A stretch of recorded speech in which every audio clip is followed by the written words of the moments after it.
پردیسی بھائیوں کے لیے ایک پردیسی کی آب بیتی سنا رہا ہوں۔ پردیسی بھائیوں کے لیے ایک پردیسی کی آب بیتی سنا رہا ہوں کہ اس پردیسی کے ساتھ اس کی زندگی میں اس کے ساتھ کیا ہوا، کیسے اس کی زندگی میں کہانیاں ہوئی، کیا کیا اس کے ساتھ ہوا، اور پھر اینڈ پہ اس کے ساتھ اس کو دنیا سے کیا سبق ملا۔ آج سے 32 سال پہلے ایک شخص جس کا نام مثلا چٹان خان ہے، چٹان خان اس شخص کا نام ہے، ابھی اس کی عمر 18 برس کو ہی پہنچتی ہے۔ وہ اپنے گھر کے حالات کو دیکھتا ہے، بہن بھائیوں کے حالات کو دیکھتا ہے، والدین کی قسم پرسی کی حالت کو دیکھتا ہے، غربت کو دیکھتا ہے۔ ابھی اس کی عمر ہی شناختی کارڈ بنوانے کی ہوئی تھی، تو وہ شناختی کارڈ بنواتا ہے، اپنی عمر اس میں زیادہ لکھواتا ہے تاکہ میں سعودی عرب سفر کر جاؤں، ہجرت کر جاؤں، وہاں چلا جاؤں، جا کے اپنے والدین کے لیے کچھ ایسا کر لوں، اپنے بہن بھائیوں کے لیے کچھ ایسا کر لوں کہ یہ غربت دور ہو جائے۔ بالآخر اس کا شناختی کارڈ بن جاتا ہے، بالآخر ویزے کے لیے بہت سارے پیسے قرض ادھار، ایک سے پکڑا 2000 3000 4000 پکڑ کے اسے والدین بھیج دیتے ہیں۔ ابھی اس کی عمر 18 سال ہی ہے، لیکن وہ اس غربت کے مارے پردیس آ جاتا ہے۔ یہاں آ کے وہ اپنی دن رات محنت شروع کر دیتا ہے، یہاں آ کر وہ دن رات محنت شروع کرتا ہے۔ اس نے نہ دن دیکھا، نہ رات دیکھی، نہ سردی دیکھی، نہ گرمی دیکھی، نہ صبح دیکھی، نہ شام دیکھی، اور وہ اپنے گھر کے حالات کو بدلنے کے لیے 3 سال 4 سال جو ہے وہ یہاں پردیس میں اپنی زندگی گزار دیتا ہے، اپنے دن گزار دیتا ہے۔ لیکن آپ کو اس کہانی میں سے ایک سبق ملے گا۔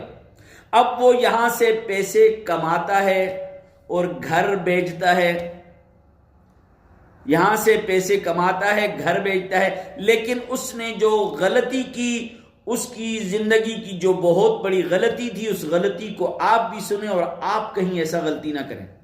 وہ پیسے کماتا ہے، نہ اپنے والد کی طرف بیچتا ہے، نہ اپنی والدہ کی طرف بیچتا ہے، وہ پیسے کماتا ہے، وہ اپنے ماموں کی طرف بھیج دیتا ہے۔ چٹان خان پیسے کماتا ہے، اپنے ماموں کی طرف بھیج دیتا ہے، یہاں اپنے پاس کاپی میں لکھتا جاتا ہے اور ماموں کو کہتا ہے کہ میرے پاس پیسے لکھے ہوئے ہیں، میرے پاس اس کی رسیدیں موجود ہیں۔ کرتے کرتے کرتے اس کی شادی ہو جاتی ہے۔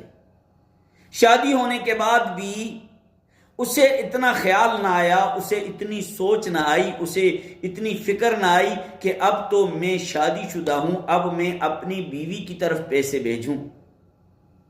سال گزرا، 2 گزرے، 3 گزرے، حتیٰ کہ اسے اللہ نے نرینہ اولاد عطا فرمائی، اسے بچیاں عطا فرمائی، وہ بڑے ہو گئے، بچہ 15 سال کا ہو گیا، لیکن پھر بھی اسے خیال نہ آیا کہ میں پیسے اپنے بچے کی طرف بھیجوں، میں پیسے اپنی وائف کی طرف بھیجوں، اور وہ سالوں یہاں پڑا رہتا، وہ گھر نہ جاتا تاکہ میرے حالات بدل جائیں، میرے ماں باپ کے حالات سدھر جائیں، بہن بھائیوں کے حالات سدھر جائیں۔ اب وہ یہاں سے کماتا ہے، بھیجتا ہے، والدین بھی خوش ہیں، بہن بھائی بھی خوش ہیں، اور اس کی بیوی بھی اچھا کھاتی ہے، اچھا پہنتی ہے، ہاں ریل پیل ہے ریالوں کی۔ لیکن کہانی میں سبق جو آپ کو ملے گا اس کو غور سے سننا۔ اب ہوا یہ کہ اب 32 سال اس کی زندگی یہاں گزر جاتی ہے، یہاں پردیس میں پریشانیاں کرتے کرتے کرتے اسے شوگر آن گرتی ہے، یہ شوگر کا مریض ہو جاتا ہے۔ کہیں تو اس کے پاؤں میں زخم آنا شروع ہو جاتے ہیں، کہیں اس کے بدن میں زخم آنا شروع ہو جاتے ہیں۔ اب یہ اسی عرصے میں پاکستان چلا جاتا ہے، جا کے اپنے ماموں سے گزارش کرتا ہے کہ یہ میرے پاس رسیدیں ہیں، آپ کی طرف میں نے اتنے پیسے بھیجے تھے، آپ ایسا کیجئے کہ اب میں یہاں آنا چاہتا ہوں اور یہاں اپنے لیے کچھ کاروبار کرنا چاہتا ہوں، آپ مجھے وہ پیسے دے دیں۔ آگے سے ماموں کا جواب کیا ہوتا ہے؟ ماموں کہتے ہیں فلاں وقت اتنے پیسے تیری ماں کو دیے، فلاں وقت اتنے پیسے تیرے باپ کو دیے، فلاں وقت اتنے پیسے تیری بیوی کو دیے، فلاں وقت اتنے پیسے تیری فلاں ضرورت میں لگائے، فلاں ضرورت میں لگائے، فلاں ضرورت میں لگائے۔ اور مزے کی بات یہ ہے کہ اس شخص نے، چٹان خان نے، اس عرصے میں اپنا مکان تک نہیں بنایا۔ اس شخص نے اپنے لیے کچھ ایک گز زمین تک، ایک مرلہ زمین تک نہیں خریدی، بس یہ پیسے کماتا رہا اور بیچتا رہا۔ اب بیوی بھی اچھا کھاتی، اچھا پہنتی، بچوں کے لیے مہنگے ترین برانڈڈ کپڑے خریدتی، جوتے خریدتی۔ بیوی کو بھی یہ خیال نہ آیا کہ میں اپنے خاوند کو یہ کہوں کہ وہ پیسے میرے اکاؤنٹ میں ٹرانسفر کرے، وہ اپنے پیسے میرے حوالے کرے، میری طرف بھیجے۔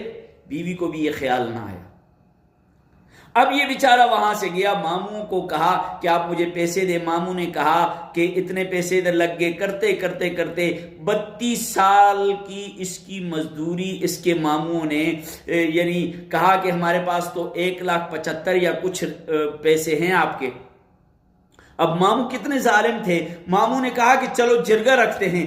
جرگہ رکھا گیا۔ ماموں نے کہا کہ اب اس جرگے کی چٹان خان جو ہے، چٹان خان سے کہا گیا کہ جرگہ تو ہم رکھتے ہیں لیکن جرگے کو روٹی بھی تم کھلاؤ گے۔ یہ بیچارہ کہتے ہیں چلو جرگے میں ہو سکتا ہے میرے حق میں فیصلہ ہو جائے، ہو سکتا ہے مجھے میری جو جمع پونجی ہے، جو میں نے اپنی زندگی گزاری ہے، جو میں نے اپنی جوانی ضائع کی ہے، وہ مجھے مل جائے۔ لیکن جب جرگہ رکھا جاتا ہے اور وہ ماموں اتنے ظالم ہیں، وہ کہتے ہیں کہ آپ نے ان جرگے والوں کو روٹی بھی کھلانی ہے، یہ چائے بسکٹ کا انتظام کرتا ہے۔ نہیں، ماموں کہتے ہیں نہیں، چائے بسکٹ نہیں، آپ نے ان کے لیے بکرے دمبے حلال کرنے ہیں اور ٹھیک ٹھاک پروگرام کرنا ہے۔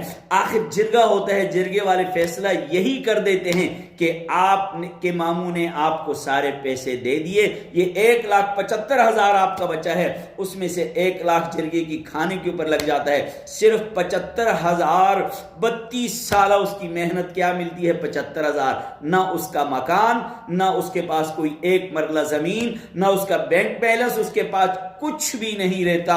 اب وہ اس وجہ سے واپس سعودی عرب جب آتا ہے، اسے ان پریشانیوں سے ہارٹ اٹیک ہو جاتا ہے، بالآخر اس کا آپریشن ہوتا ہے۔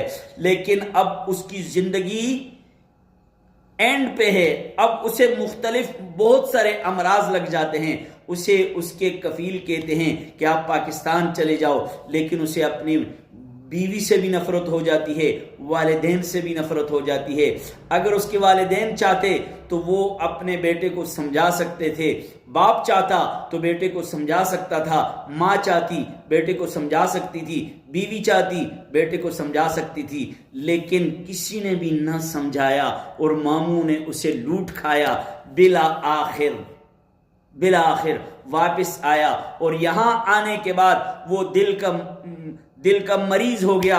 یہاں آپریشن ہونے کے بعد دوبارہ خالی ہاتھوں پاکستان چلا گیا، دوبارہ خالی ہاتھوں پاکستان چلا گیا۔ اب اس کے الفاظ یہ تھے کہ میں پاکستان جا کے کیا کروں گا، میرا تو مکان بھی کچا ہے، میرے لیے تو میرے لیے گھر میں کچھ بھی نہیں ہے، 1 روپے میرا بینک بیلنس نہیں ہے، کچھ بھی نہیں ہے۔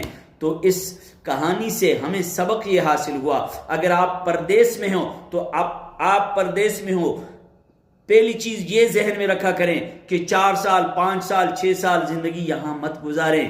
ضرورتیں کبھی بھی انسان کی پوری نہیں ہوتی، مجبوریاں کبھی بھی ختم نہیں ہوتی۔ اگر آپ کے لیے آسانی ہے، آپ سال بعد کم از کم ضرور جائیں، اپنے گھر کے حالات کو دیکھیں، اپنے بچوں کے حالات کو دیکھیں، اپنی بیوی کی حالات کو دیکھیں۔